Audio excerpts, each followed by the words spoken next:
I am standing here amidst graves which are centuries old. Imagine how many tales, myths, and legends have been told. Welcome to Melaka and experience with me a different kind of charm. This is Bukit Cina, one of the oldest and biggest Chinese cemeteries in Malaysia. The hill dates back to about the middle 15th century. It is said to have been a gift to the Chinese entourage who accompanied the Chinese princess Hang Li Po, who arrived in Melaka to marry the Sultan.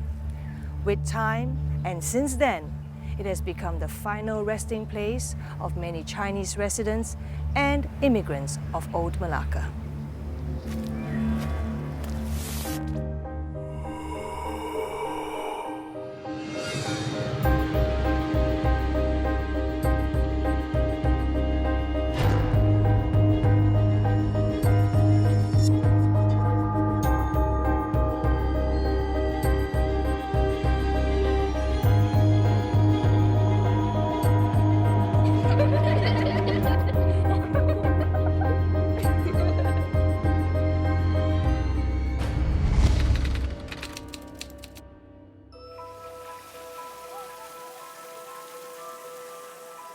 Talking to anyone in Melaka whose families have lived here for many generations, you would most probably learn of many haunting stories.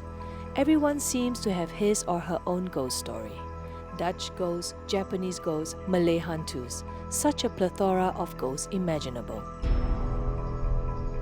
Imagine what this building can tell us about the old Malacca Sultanate, or what happened during the conquest of Malacca by the Portuguese and then the Dutch, followed by the British and even the Japanese.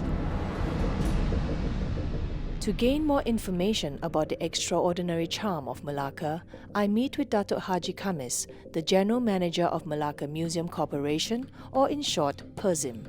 I am certain he will be able to tell us which buildings have their own ghostly secrets.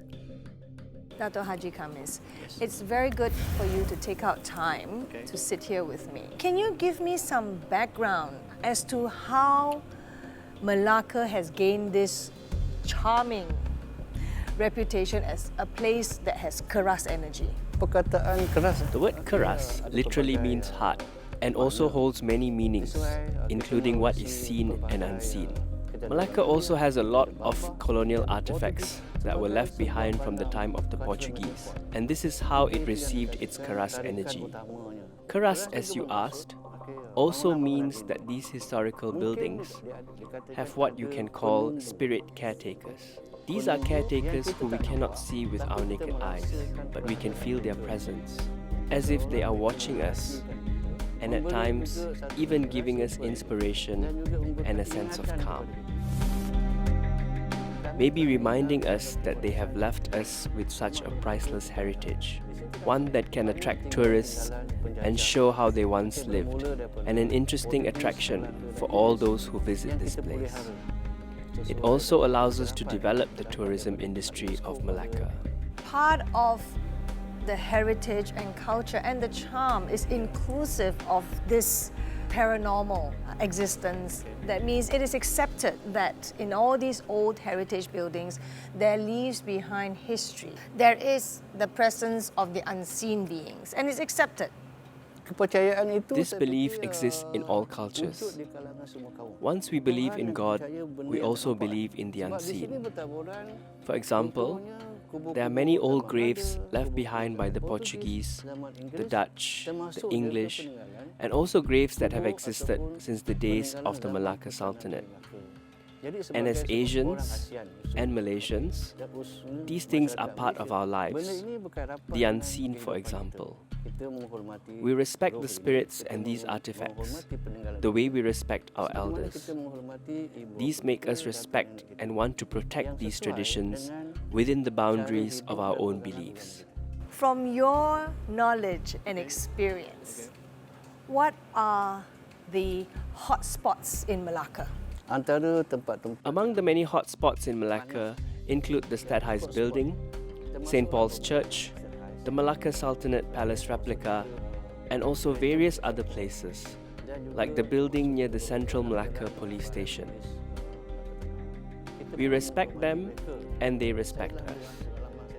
I have been working here for over 30 years, in these kinds of buildings, and sometimes even on the night shift. If you are scared, you will not enter the building.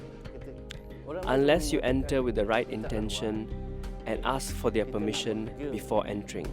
In this place, for example, it's not unusual to be tested by something at night. There are many artifacts here that host what we refer to as caretakers or penunggu. We have been offered many old artifacts, like a keris for example. Some of our staff, especially the women, when handling these artifacts, feel very restless, to the extent that we have to ask the donors to cleanse the artifacts before returning them back to us. Just because you cannot control the caretaker spirit of the artifact in your own home, don't bring it to us. We have to protect our staff as well. Every item or artifact has its own caretaker spirit, especially items that are hundreds and thousands of years old.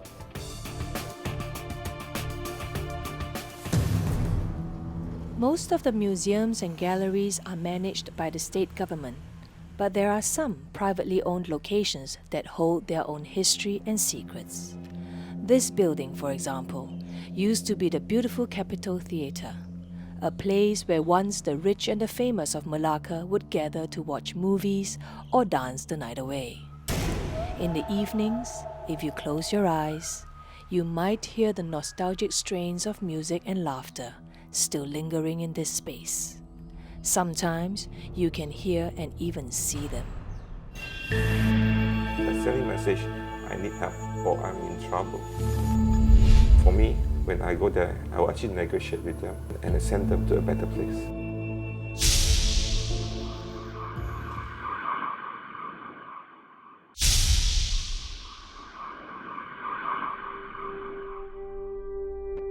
There are other interesting locations outside the central city of Melaka. You can find ruins situated around the area of Tranqueira, Klebang and Tanjung Keling. During the pre-war era, when Melaka was still a center for commerce along the Straits of Melaka, millionaires made these areas their home, especially the Chinese merchants, including the Straits Chinese or the Peranakans, who traded in textiles, tin, rubber, and other highly valued commodities. And, as you can see, these rich families knew how to live the lifestyle of abundance and prosperity. This is the interior of a typical wealthy merchant's mansion, built many decades ago. Despite being told that nobody has stayed here for the past 20 years or more, you can see that the condition of the house is kept very well. I have visited many mansions, villas and places which have been abandoned for a long time. I would say that this is the most well-maintained one indeed. Therefore, we have to be respectful and not overexpose the house, in fear of offending anyone seen or unseen. After witnessing so many deserted villas and mansions, my research leads me to Nam Hoe Villa specifically. Although built in 1927, Nam Hoe's villa's intriguing history began in the 1960s, when it became the property of a very wealthy merchant, Mr. Tay Boon Singh. After his demise, this villa passed down the generations only to fall into a dissolute place of vices and spices. From an entertainment venue for men to a failed restaurant. Leaving behind disturbing and negative energies, Nam Hoe Villa has since been left empty, only to be filled by cold disdain.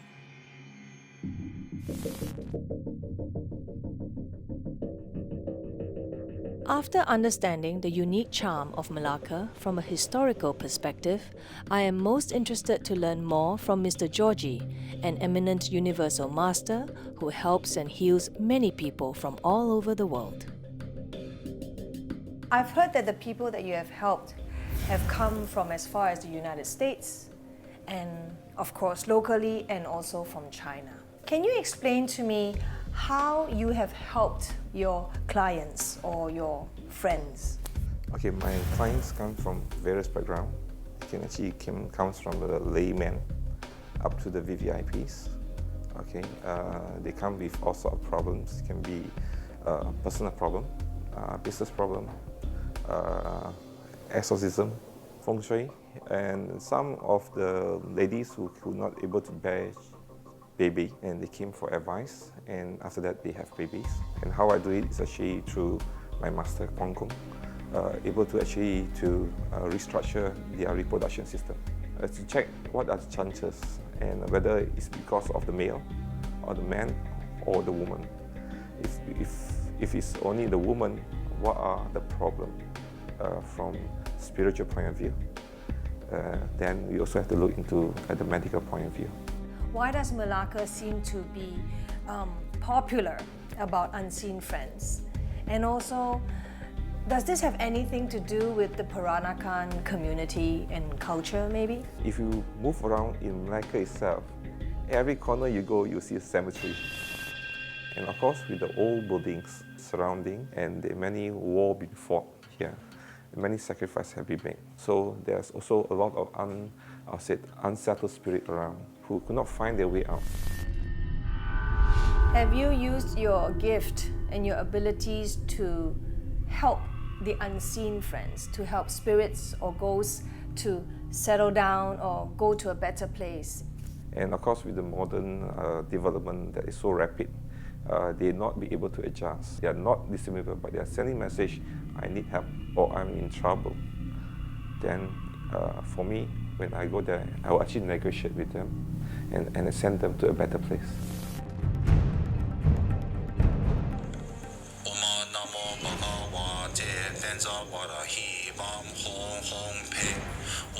Over here.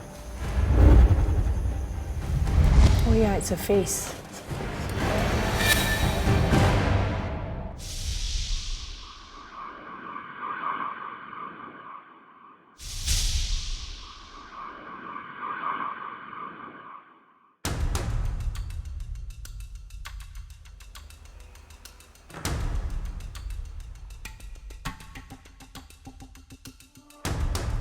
Right now, Georgie and I are standing in front of this beautiful villa known as Nam Hoe Villa.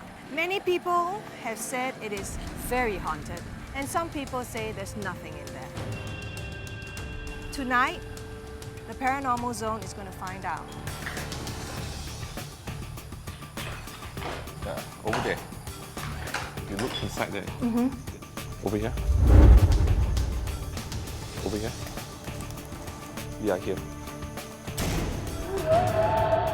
Let's go back to the room. As we were walking in, entering this room, there is a chill. There is definitely a drop in temperature and a heaviness that I'm experiencing in my chest because they had come into this space.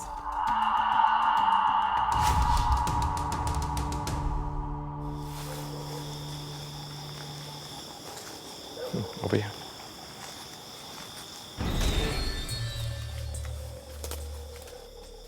They're like family. They're family.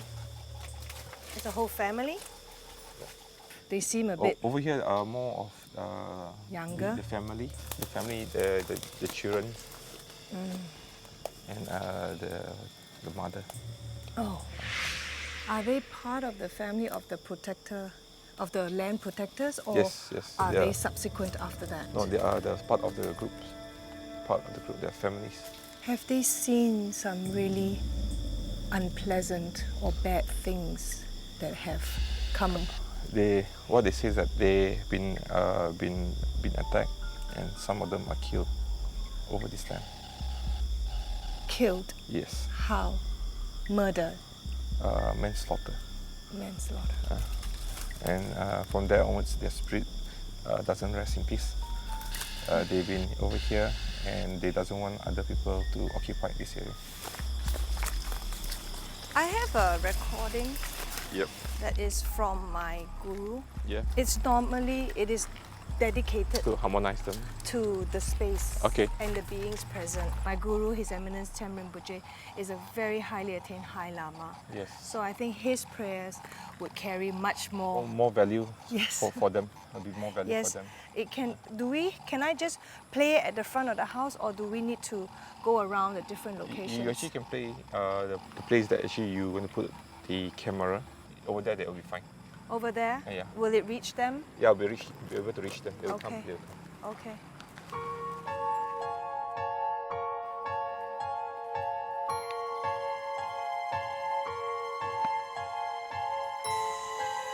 I've sent my students and friends here to record, investigate, and learn, and perhaps myself to offer you some comfort.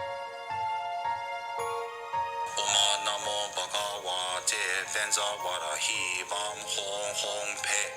Om namo Arya Aparatite Teluga Mati Pedi Shuri Hong Hong Pe. Om namo Sabuddha. The unseen beings actually mentioning to us that they are grateful for the prayers, and they need more prayers to set in order to harmonize them. Upon actually making requests, they will actually show their appearance through the camera.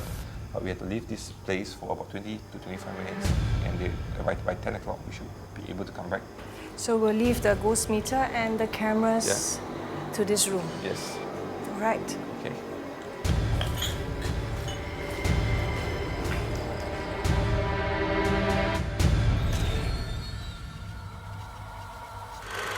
We're now looking at the footage that was taken in the 20 minutes that we left the room. There is a form Yes. that we see. Over in It's, the middle. it's white and it doesn't stay still. But there's also some orbs flying in. Right there? Yeah. Oh wow, it has a head. Yeah. This one I can see more of a shape, a human shape that I can relate to. There's another one over here. Where? On top. Slightly top. Right here? Yep. For several occasions and different locations that we've been to, we have had experiences where we feel a presence. But this time, we have footage on camera. As an investigator, a person who is looking for information and knowledge for you. This is good. But I think that we will need to review more when we get back so that we are able to perhaps enlarge what we are seeing to have a clearer view.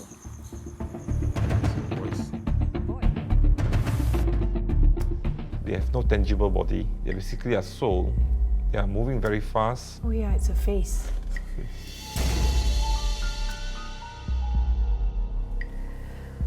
It was indeed very interesting to have Georgie come and have a look at the footage again with me and really spot them out. Georgie, can you explain something to me? I find that these spirits never meet the human expectations. What is their form? Okay, basically the spirits, they actually doesn't have any tangible body. And of course, as a human, we already expect everything to be 3-dimension. Basically, they are 4-dimension, and they move in the speed of light that you cannot capture them in your naked eye. With the technology today, we have high-resolution cameras. You can capture them at the present moment when they are there. They will take forms based on the environment that particular time is suitable where they are standing or they are in the position. How do you explain to those skeptics out there who say, you know what, they don't exist, but yet it's right there and the person next to them can see it, but the skeptic cannot see it? Is the skeptic correct? From the skeptic point of view, because they have not developed their senses, okay, either visual or by feeling, so they may not understand. For those people who have developed, of course, they have different way of actually approaching, and of course, people who are skeptic will say that these people are insane. Right. On that night at Nam Hoe Villa, we had a lot of still camera pictures. So this picture has covered many angles. I see the image over here. If you highlight it, you can actually see it. Oh yeah, it's a face. Over here. Do you see anything? Two figure, a face, and a head. There is like a skeletal kind of face with two big eyes. Yes. It's not exactly human-like. It's skeleton, like It's bones. more like a figure, a bone figure. Another one up here. Oh.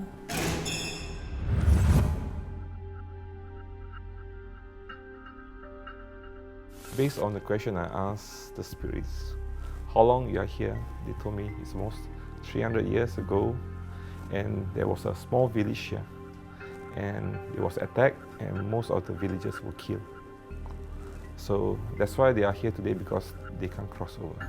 Okay, so and they're all in different forms because they cover different periods in which they were there. Yes. So you have children, and then you have those very old one, which is like a skeleton, and then you have those that don't really have a form. They are spirits that they are residing in this area. For a very long time. Yes. Thank you. Okay.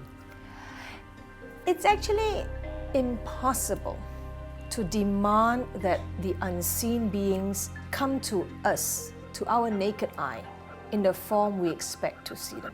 The ability to see them, if you wish, I feel, is to have a certain level of acceptance and openness so that you don't control what your eyes see and just let your eyes be free to observe and witness.